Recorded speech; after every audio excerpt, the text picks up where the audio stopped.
Hadolin imbo Dargagon imbo Ijolon nisi Fulara ragi abba Menuf debisi Nagani fararri waaqayyoo hunduma keessaniif haa baay'atu. Jaallatamuuf kabajamoo obboloota koo fooniif hafuuraa maatii damee YouTube akkam jirtu nagaa keessanii ulfinni waaqayyoodhaaf haa ta'u. Haalota nagaan hin jirre biyya nagaa hin qabneef qilleensa nagaa hin qabne keessatti yeroo hunduma nagaatti akka jiraannuuf madda nagaa keenya kan ta'e waaqayyoodha. Maqaan isaa bara baraan haa ulfaatu. Tole nagaa kootti aansuudhaan viidiyoo kana namoonni isinitti tole like share gochuutii dandeessu. Yoo gochuus baattan immoo dhimma like shareetii fi miti kanas ba'e.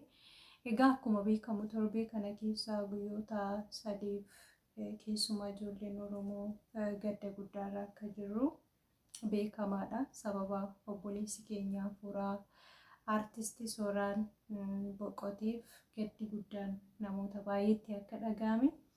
Karaa gadda keessan karaa toora social media warroonni miidiyaa xiqqaas qabdan warroonni miidiyaa guddaas qabdan gadda isinitti dhagahamee fi qeeqa qabdan yaada qabdan ibsachaa turtanii jirtu. So yeroo kana immoo carraa kanatti fayyadamee anirree waa muraasa dubbachuutiin barbaada. Egaa akkuma beekamu obboleessi keenya kun boqotee isaa dhageenya malee sababa maaliif akka boqote sababbiin duutii irratti murteeffame du'a kana fidee fi eenyummoo akka kana godhe akkamitti immoo akka boqote kan jedhu ragaa qabatamaan barbaadamaa jira malee wanti bira gahamee hin jiru jechuudha. Gama kootii wanti karaa social media naqaqqabe namoonni hin qaqqabne yoo jiraatan yookaan immoo odeeffannoon kun haga yoonatti qorannaan obboleessa keenyatiif waa'ee du'uu isaatiif qorannaan taasifamaa jiru maalirra ga'e kan jedhu barreeffamaa karaa toora social media naqaqqabe muraasan tokkoon isinii qooda. Sanaan duratti garuu kutaa sagalee waaqayyoo keessaa iddoo tokkoon dubbisa. Innumtis macaafa Iyyoob boqonnaa 13 lakkoofsa 1 hanga 2 kan jiru akkas jedha. Dhiifama boqonnaa 14 macaafa Iyyoob boqonnaa 14 lakkoofsi 1 hanga 2 akkas jedha. Nama ta'ee lafa irratti kan dhalate barri isaa gabaabadha. Rakkinni isaa immoo baay'eedha. Inni akka daraaraatti ol ni ba'a ni collogas akka gaaddisaatti ni darbaa hin turusii jedha. Amiin. Galanni waaqayyoodhaaf haa ta'u. Kutaa kana keessatti waa'ee barri jireenya namaa gabaabaa akka ta'e dubbata jechuudha. Kana keessatti jireenyi namni lafa kanarra jiraatu yeroo gabaabaa akka ta'ee fi giraan namni lafa kanarratti dabarsu immoo baay'ee guddaa akka ta'e dubbata jechuudha. Egaa duuti waanuma jirudha. Namni gaafa dhalatu du'a akkuma jedhamu namni dhalannaan du'uu isaa hin hafu. Namni hin du'u kan jedhamu yoo dhalachuu isaa hafeedha jechuudha. Yaa ta'uutii garuu duuti akkuma jirutti ta'ee duuti akkanaa kun duuti ciggaasisaan akkasii namarratti yaadamee yeroo gabaabaa keessatti nama yeroo dheeran jiraadha jedhee jireenya lafa kanarraa mo'achuudhaaf tattaaffii garaagaraa nama taasisu. Ofii koorraa hafee tanan maatii koof ta'a. Maatii koorraa hafeen boru biyya kanaaf ta'a.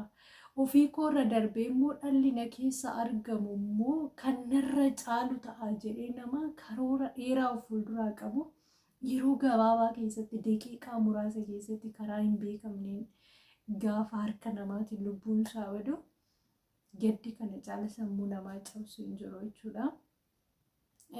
Ana yeroo baay'ee taa'ee kanan itti yaadu jechuudha. Namoonni harka namaatti miidhamanii lubbuun isaanii lafa kanarraa darban obboleessa kanas dabalatee namoota biroos dabalatee namni nama ta'ee namni lubbuu qabu lubbuu baatee lubbuu namaa balleessuudhaaf namni ofiisaatii jireenya gara fuulduraan jiraadha jedhee sagantaa jireenyaa fuula duratti qabatee jireenya nama biroo immoo gabaabsuudhaaf taa'ee gaafa namarratti mari'atu namni sun yaaduu sammuun qabu kan jedhu qaama kamis haa ta'u qaama kamis sammuu akkamiitiin yaada kan jedhu baay'ee yeroo hunda gaaffii natti ta'a jechuudha. Waaqayyo nama bineensota bosonaa fi beelladoota manaa irraa adda godhee kan uume sammuu nutti godhee akka nuti yaannuuf kan uume fi akka nuti gaarii fi hamaa gargar baafnee yaannuuf waaqayyo bineensotaa fi beelladoota irraa adda godhee nu uume malee utoo akkuma arginetti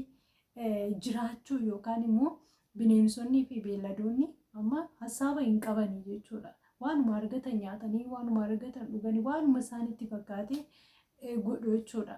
Kanaaf waaqayyo utuu akka bineensota bakkee fi beelladootaatti akka jiraannu barbaade akka bifaaf fakkaattii isaatti sammuu nutti godhee nu uume jechuudha. So kanaaf namoonni baay'een sammuudhaan yaadanii ta'e gaafa hojii godhatanii nama ajjeesuu, nama balleessuu hojii godhatanii gaafa ta'anii irratti yaadanii egaa waa'een biyya keenyaa gaafa taa'amee itti yaadamu baay'ee sammuu namaatii ol waan jedhaniif waa'ee yaadan nama wallaalchisa. Kana hunduma isaa waaqayyoof dhiifna. Waaqayyo sammuu jal'inaa dhaloota keessaa akka kaasu. Namni kaayyoo lafa kanarratti uumameef baree kaayyoo lafa kanarratti waaqayyo isa uumeef qofa raawwatee lafa kanarraa akka deemu waaqayyo dhaloota gargaaru. Kanatti aansuudhaan wanti inni gabaabsee dubbadhuu fi mata duree ijoon qabadhee dhufe egaa namoonni baay'een karaa toora sooshaal miidiyaa guyyaa mucaan kun boqoteerraa eegalee dhiigi isaa nuuf haa barbaadamu, sababbii inni boqoteef akkamitti immoo akka boqotee harka namaatiin akka ajjeefamee fi kan bu'aa qorannoo mana yaalaatiin wal qabatee ifa nuuf haa ba'u jedhanii egaa namoonni baay'een dubbachaatii turan jechuudha.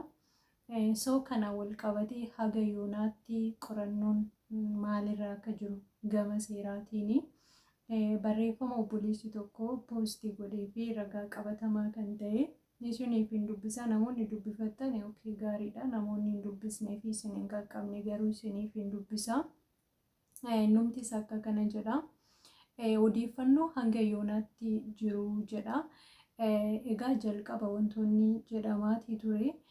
Mucaan kun akkamitti boqotee kan jedhamu akka gaafa jalqaba dhageenyetti hoteela keessatti kutaa shaaworii keessatti mucucaatee kufeetu yaada jedhamudha. Kun immoo sobaa akka ta'e akkasumatti iyyuu hin beekama.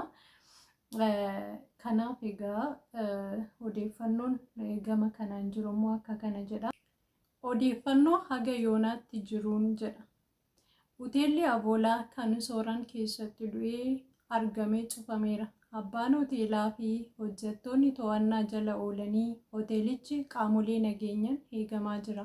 Kana qaamni argee qorannaa bal'aas akka irratti geggeeffamaa jiru odeeffadheera. Intalli Sooraa bira turtee jedhamtee qorannoo cimaadhaaf qaama olaanaatti dabarfamteetti. Odeeffannoo isheerraa argameenis hordoffiin godhamaa jira. Ogeessonni seeraa namoonni ogummaa isaaniitiin teelee seekuriitii fi kanneen kana fakkaatan keessa jiran dhimma Sooraan itti dhiyeenya hordofaa jiru. Dhugaa isaa baasuuf waan danda'an maraan akka gochaa jiran nuuf himaniiru. Qorannaan hospitaalaa fi odeeffannaan hojjettoota hoteelichaa irraa argamee wal qabsiifamee haqa obboleessa keenyaa baasuuf gama hundaan tattaaffii gochaa jiru. Hojiiwwan hojjetamaa jiran hunda asirratti baasanii dubbachuun qaama yakkaa kana obboleessa keenya irratti raawwatee miliqsuu tooftaa akka barbaaddatu gochuudhaan waan ta'eef waan mara dubbachuurraa of qusataniiru. Ragaa balleessuun tooftaa jijjiirsisuudha jedha. Kan itti aanee jira.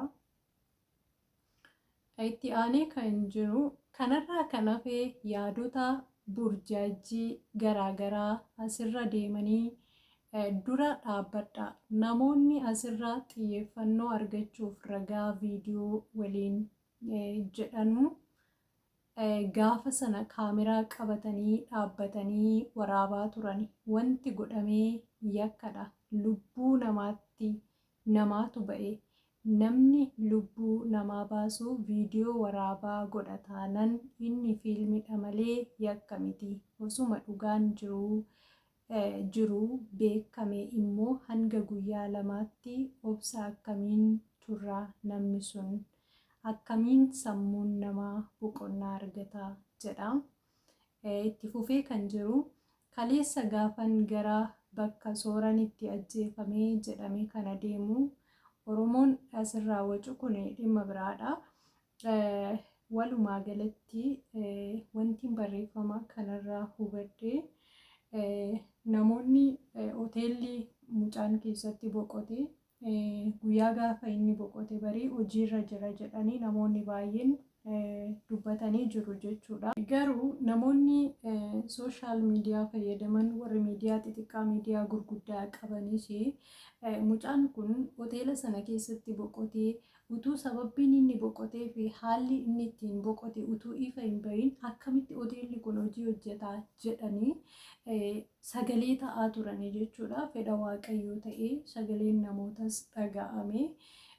Hoteelli sun akka cufamu ta'ee hojjettoonni hoteela sana keessatti argamanii fi abbaan hoteela sanaa to'annaa jalaa akka oolaniif akka qorataman taasifamee jira.